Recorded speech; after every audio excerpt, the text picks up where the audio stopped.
बिस्मिल्लाहिर्रहमानिर्रहीम। Dear friends, आज आपको बताया जाएगा कि रिटायर्ड मुलाजमीन किस तरह अपनी पेंशन स्लिप ईमेल पे हासिल कर सकते हैं। पिफरा ने सबसे पहले जो फैसिलिटी दी थी वो हाज़र सर्विस मुलाजमीन के लिए थी कि हाज़र सर्विस मुलाजमीन अपना ईमेल अकाउंट रजिस्टर्ड करके हर महीने अपने ईमेल पे सैलरी स्लिप हासिल कर सकते थे।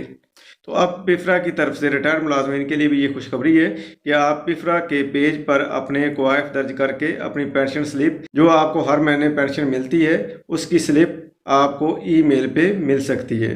तो इसका तरीक़ेकार जो है वो नहायत ही आसान है। इस वीडियो में आपको मुकम्मल तफसील के साथ इसका तरीक़ेकार बताया जाएगा। तो उसके लिए हम वीडियो को बाकायदा शुरू करते हैं।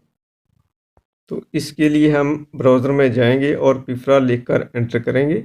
तो जैसे ही हम पिफरा लिखकर एंटर करेंगे तो हमारे सामने एक पेज ओपन होगा जिसके ऊपर ये पहली ऑप्शन EMP इन्फो पिफरा, इसके नीचे वेबसाइट देख लेनी है m.pifra.gov.pk।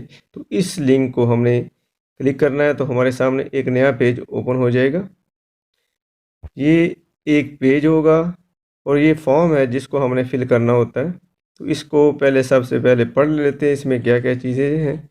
तो सबसे ऊपर जो पहली लाइन आपको नज़र आ रही है उधर लिखा हुआ है all Yahoo user please register again. अगर कुछ यूज़र ऐसे थे जिन्होंने पहले रजिस्टर किया था लेकिन याहू उनका मेल था तो अब वो दोबारा रजिस्टर करेंगे। तो अगर आपने पहले याहू मेल के ज़रिए आपको सैलरी स्लिप मिलती थी तो अब आपको दोबारा जीमेल अकाउंट के साथ रजिस्टर्ड होना पड़ेगा। और इसके नीचे जो गवर्नमेंट कॉलम आपको नज़र आ रहा है जहाँ पे एरो का साइन है वो ऊपर जो कोड दिए गए हैं, फेडरल के एम्प्लाई हैं तो F लिखेंगे, KP गवर्नमेंट के हैं तो N लिखेंगे, सिंध गवर्नमेंट के हैं तो S, बलूचिस्तान के B, अगर पंजाब के एम्प्लाई हैं तो आप P लिखेंगे। इस तरह कश्मीर के हैं और ये पूरे सारी डिटेल दी हुई। जिस गवर्नमेंट से आपका ताल्लुक़ होगा तो वो गवर्नमेंट वाले कॉलम में आप वो कोड दर्ज करेंगे इस जगह पे। तो ये आपने याद रखना है। अगर आप गिलगित बल्तिस्तान से हैं तो GB लिखेंगे, अगर फेडरल है तो F। इस तरह जिस गवर्नमेंट के साथ आपका ताल्लुक़ होगा, प्रोविंशियल गवर्नमेंट है या फेडरल है, तो आपने वो सिलेक्ट करनी है गवर्नमेंट कॉलम में, उसका ये कोड दर्ज करना है। इसके अलावा और कुछ दर्ज नहीं करना। सेकंड नंबर पे एम्प्लॉइज़ पर्सनल नंबर। जिस वक्त आप किसी भी डिपार्टमेंट में एम्प्लॉय होते हैं तो आपको एक यूनिक ID मिलता है, वो आपने पर्सनल नंबर में दर्ज करना होता है। उसके बाद एंटर योर CNAC शनाख्ती कार्ड नंबर आपने दर्ज करना है। ये बगैर डैश के दर्ज करना है और पूरे के पूरे इनसे आपने इस तरह डैश दिए होते वो नहीं लिखने, बगैर डैश के आप दर्ज करेंगे। उसके बाद डेट ऑफ बर्थ आप सेलेक्ट करेंगे। डेट ऑफ बर्थ के लिए भी है कि ये आपने डबल डिजिट में दर्ज करना है। जिस तरह अगर यकम जनवरी है तो 0101 और जो सन होगा वो लिखेंगे। उसके बाद सेल नंबर जो आपका मोबाइल नंबर है वो लिखेंगे।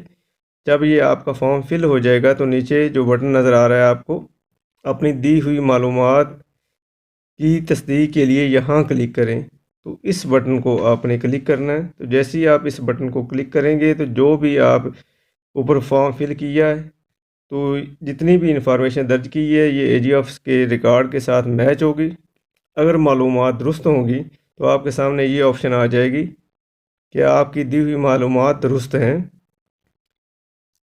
ईमेल रजिस्ट्रेशन के लिए यहाँ क्लिक करें। तो ईमेल रजिस्टर करने के लिए जो नीचे नया बटन ऐड हुआ है तो आपने इस बटन को क्लिक करना है। जैसे ही आप इस बटन को क्लिक करेंगे तो आपके सामने दो मेन बॉक्स ओपन हो जाएंगे जिनमें आपने ईमेल अपना लिखना होगा।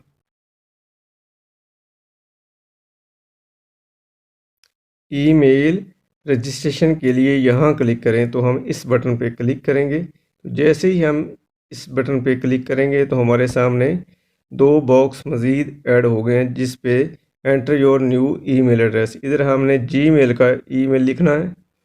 पहले कॉलम में भी वो अपना ईमेल लिखेंगे जो आपका जीमेल का है वो लिखेंगे और दूसरे में बॉक्स में उसको रिपीट करना है। तो जब आप दूसरे बॉक्स में रिपीट कर लेंगे तो आपने कर्सर को कहीं और लेके नहीं जाना, कर्सर को इधर ही रहने देना है। और अगर आप मोबाइल से काम कर रहे हैं तो एरो का जो एंटर का बटन होता है उसको दबाना है। अगर लैपटॉप वगैरह से काम कर रहे हैं तो कर्सर को इधर ही रहने देना है दूसरे बॉक्स में, तो आपने एंटर दबा देना है। तो जैसे ही आप एंटर दबाएंगे तो आपके सामने ये मैसेज आ जाएगा।